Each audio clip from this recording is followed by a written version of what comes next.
ప్రభుత్వం నుంచి ఏం డిమాండ్ చేయట్లేదు సార్. మాకు డబుల్ బెడ్రూమ్ ఇల్లు వద్దు, ప్రభుత్వం డబ్బు వద్దు, మీ బలగం వద్దు, మీ యంత్రాంగం వద్దు, మాకు సపోర్ట్ ఏమొద్దు, మీ 3 ఎకరాల భూమి వద్దు సార్.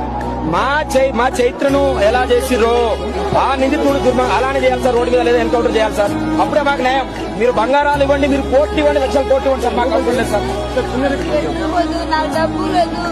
నాకు భూమి వద్దు, ఏదొద్దు, నా రెక్కల కష్టం నాకు సార్. అది ఎంత కిరాత కష్టపడు ఆయన చేసి ఇవ్వాలి, అది మేలు సార్.